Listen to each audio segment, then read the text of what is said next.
Hi all, ഇന്നൊരു ഉള്ളിത്തീയലാണ്. അമ്മ special ഉള്ളിത്തീയലാണ്. മീനില്ലെങ്കിൽ നമുക്ക് എന്തെങ്കിലും ഒരു കറി ഉണ്ടാക്കണമെന്ന് ആലോചിച്ചാൽ ആദ്യം വരുന്നത് തീയലാണ്. അപ്പോൾ അച്ഛന് ഫേവറേറ്റ് ഉള്ളിത്തീയലാണ്.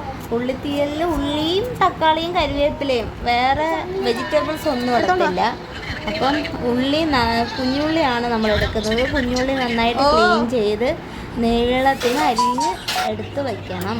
അപ്പം ഉള്ളി പൊളിക്കുന്നതും അരിയുന്നതും എല്ലാം മെനക്കെട്ട പരിപാടിയാണ്. സാധാരണ ഇവിടെ തീയൽ വയ്ക്കുമ്പോൾ അമ്മ വേറെ കുറേ വെജിറ്റബിൾസും എല്ലാം ഇട്ട് ഒരു തീയൽ വയ്ക്കും. അതിനേക്കാളും ഉള്ളി തീയലിന് വേറൊരു ടേസ്റ്റാണ്. എങ്കിലും നമുക്ക് സ്ഥിരം മീൻ കൂട്ടി കഴിച്ചവർക്ക് മീനില്ലെങ്കിൽ ഭയങ്കര പാട് തന്നെയാണ്.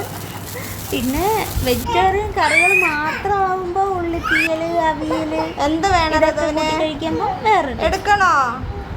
എടുത്തിട്ട് മേളിൽ കയറിയിരിക്കുവോ? അവിടെ കയറ്റിയിരുത്തട്ടെ.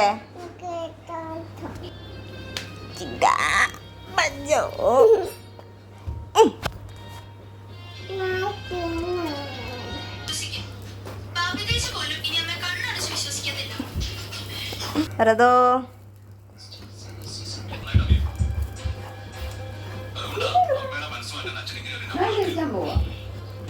ഋതുവിൻ്റെ ഉടുപ്പ് ഞാൻ ഇട്ട് കൊടുത്തത് ഫ്രണ്ടും ബാക്കും തിരിഞ്ഞു പോയി കേട്ടോ. അത് കാരണമാണ് അവൻ്റെ കഴുത്ത് ഇങ്ങനെ കയറിയിരിക്കുന്നത്. ഇനി നമുക്ക് തേങ്ങ വറുത്തെടുക്കാം തീയലിന്. അപ്പോൾ തേങ്ങ ഞാൻ മിക്സിയിലൊന്ന് പൊടിച്ചിട്ടാണ് വറുക്കുന്നത്. പക്ഷേ മിക്സിയിൽ പൊടിച്ചിട്ടും അതിൻ്റെ ഒരു സൈസ് എല്ലാം ഒരേപോലെ ആയില്ല.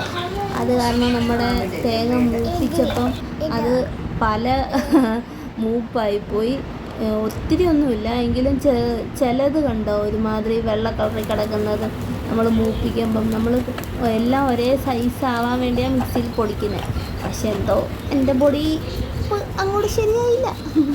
അങ്ങനെ നമുക്ക് തേങ്ങ നന്നായിട്ട് മൂത്ത് കിട്ടണം. ഒരു ചെറിയ ബ്രൗൺ കളർ ആവുന്നത് വരെ നമുക്കിങ്ങനെ വറുത്തെടുക്കണം. തേങ്ങ വറുക്കുന്നതും ഇച്ചിരി മെനക്കെട്ട പരിപാടിയാണ്. തീയലെന്ന് പറഞ്ഞാലേ ഒരു മെനക്കെട്ട പരിപാടിയാണ്. മെനക്കെടാൻ ഇഷ്ടമുള്ളവർ മാത്രമേ തീയലുണ്ടാക്കാൻ ഇറങ്ങി പുറപ്പെടാവൂ. അങ്ങനെ നമ്മുടെ തേങ്ങ ഏകദേശം മൂത്ത്. അപ്പോൾ പൊടി അമ്മ എടുത്ത് തന്നിട്ടുണ്ടായിരുന്നു. അത് തട്ടി തന്നത് വിഷ്ണുവാണ്. വിഷ്ണു അടുക്കളയിൽ വന്നപ്പോൾ ഞാൻ ക്യാമറയും കൊണ്ട് നിന്നതുകൊണ്ട് വിഷ്ണുവിൻ്റെ അടുത്ത് ഒന്ന് ഇട്ട് തരാൻ പറഞ്ഞു. അങ്ങനെ വിഷ്ണു തട്ടി തന്നു. അങ്ങനെ നമ്മൾ പൊടിയിട്ട് കഴിഞ്ഞാൽ നമ്മൾ ഗ്യാസ് അങ്ങ് ഓഫ് ചെയ്തിട്ട് വേണം പൊടി ഇളക്കി കൊടുക്കാൻ. ഇല്ലെങ്കിൽ നമ്മൾ പൊടിയിട്ട് കഴിയുമ്പോഴത്തേന് കരിഞ്ഞു പോവും. അങ്ങനെ നമ്മൾ ഗ്യാസ് ഓഫ് ചെയ്ത് ആ ചൂടിൽ തന്നെ പൊടിയിട്ട് ഇളക്കി എടുത്ത് ഒരു പാത്രത്തിലോട്ട് മാറ്റി വെക്കണം. ആ പാത്രത്തിൽ തന്നെ വെച്ചിരുന്നാലും മൂത്ത് പോവും. അങ്ങനെ ഞാൻ വേറൊരു പാത്രത്തിൽ മാറ്റിയിട്ട് ആ പാത്രത്തിൽ തന്നെ നമുക്ക് ഉള്ളി വഴറ്റാൻ വേണ്ടിയിട്ട് എണ്ണ ഒഴിച്ച് കടുക് പൊട്ടിച്ച് വറ്റൽമുളകും കരിവേപ്പിലയും ഇട്ട് കൊടുത്ത് നമുക്ക് കൊച്ചുള്ളി അരിഞ്ഞത് തട്ടിക്കൊടുക്കാം. കൊച്ചുള്ളി അരിഞ്ഞ് നല്ല വഴന്ന് വരുന്നത് വരെ നമ്മൾ ഈ വഴറ്റിക്കൊണ്ടിരിക്കണം. അപ്പം അത് വഴന്ന സമയത്ത് ഉപ്പിട്ട് വഴറ്റാനിട്ട സമയത്ത് ഞാൻ അരപ്പ് അരയ്ക്കാൻ പോവാണ്. അരപ്പ് അരയ്ക്കാൻ വേണ്ടി എന്നെ ഹെൽപ്പ് ചെയ്യാൻ ഋതുവും വന്നിട്ടുണ്ട്. അവന് ഈ മിക്സിയുടെ ഈ സ്വിച്ച് ഓണാക്കാൻ ഭയങ്കര ഇൻട്രസ്റ്റാണ്.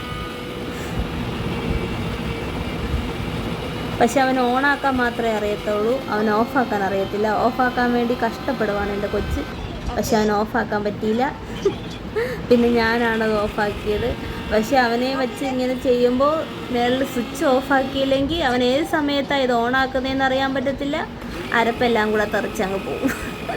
അതുകൊണ്ട് ഞാൻ എപ്പോഴും സ്വിച്ച് ഓഫാക്കിയിട്ടാണ് ഇവനെയും കൊണ്ട് അവിടെ നിൽക്കാറ്. അങ്ങനെ നമ്മുടെ അരപ്പ് നന്നായിട്ട് അരഞ്ഞിട്ടുണ്ട്. ഉള്ളി പക്ഷേ ഇതുവരെ വഴന്നില്ല, ഇനിയും വഴണുണ്ട്. നല്ല വഴണം, ഒരു ചെറിയ ചുമപ്പ് കളർ ആവുന്നത് വരെ വഴണം. നമ്മൾ തക്കാളി ഒരു തക്കാളി എടുക്കുന്നുള്ളേ. ഒത്തിരി തക്കാളിയൊന്നും ഇടത്തില്ല, നമ്മളല്ലാതെ പുളി ചേർക്കുന്നുണ്ട്. പിന്നെ തക്കാളിയുടെ ഓവർ പുളിപ്പും അത്ര നല്ലതല്ല. ഉള്ളി മാത്രമല്ലേ നമ്മൾ ഇടുന്നുള്ളൂ, വേറെ വെജിറ്റബിൾസ് ഒന്നും ഇടുന്നില്ലല്ലോ. അതുകൊണ്ട് തക്കാളി മതി. അങ്ങനെ ഉള്ളി ഏകദേശം ഒന്ന് ചെറിയ ഒരു ചുമപ്പ് കളർ ആയപ്പോഴത്തേനും നമ്മൾ തക്കാളി ഇട്ട് കൊടുത്ത് അത് നല്ല വഴലണം. അപ്പം വഴലാൻ വേണ്ടിയിട്ട് ഒന്ന് അടച്ച് വെച്ച് നമുക്ക് ഒരു 5 മിനിറ്റിന് ശേഷം തുറക്കുമ്പം ഒരു ചെറിയൊരു കുഴഞ്ഞ പരുവാകും. ആ സമയത്ത് വീണ്ടും ഇളക്കി കൊടുത്ത് വീണ്ടും അത് തക്കാളി അങ്ങോട്ട് റെഡിയായില്ല, അതുകൊണ്ട് വീണ്ടും ഒന്നുകൂടെ ഒന്ന് അടച്ച് വെച്ച് വീണ്ടും ആയപ്പോഴത്തേന് ഏകദേശം ഒന്ന് വഴന്ന് കിട്ടിയിട്ടുണ്ട്. അതിലേക്ക് നമുക്ക് ഈ അരച്ച് വെച്ച അരപ്പ് ചേർത്ത് കൊടുക്കണം. അരപ്പും ചേർത്ത് അതിലേക്ക് പുളിയും പിഴിഞ്ഞൊഴിച്ച് ആവശ്യത്തിന് വെള്ളവും ഒഴിച്ച് നമ്മൾ അടച്ച് വെച്ചല്ല കേട്ടോ ഇത് വേവിക്കുന്നത്. ഇത് ഉള്ളിയൊക്കെ നമ്മൾ വഴറ്റിയത് കാരണം പിന്നെ ഇനി ഇതിൽ വേവാൻ വേണ്ടി വേറെ വെജിറ്റബിൾസ് ഒന്നും ഇല്ലാത്തത് കാരണം തുറന്ന് വെച്ച് തന്നെ ഒരു 5-10 മിനിറ്റോളം തിളപ്പിച്ച് എണ്ണ തെളിയുന്നത് വരെ തിളപ്പിച്ച് പുളിയും ഉപ്പും ഒക്കെ ഉണ്ടോ എന്നൊക്കെ നോക്കിയിട്ട് ഇറക്കുവാണ് ചെയ്യുന്നത്. അമ്മയാണ് ഇവിടുത്തെ ഉപ്പ് നോട്ടം സ്പെഷ്യലിസ്റ്റ്. ഞാൻ ഉപ്പ് നോക്കിയാൽ കറക്റ്റ് ആവാറില്ല, എന്തോ അമ്മയാണ് ഇവിടെ ഉപ്പ് നോക്കാറ്. അങ്ങനെ നമ്മുടെ തീയൽ റെഡി ആയിട്ടുണ്ട്. നമുക്കൊരു പാത്രത്തിലോട്ട് മാറ്റി വയ്ക്കാം. അപ്പോൾ ഇന്ന് ഇത്രയേ ഉള്ളൂ. Tata bye bye.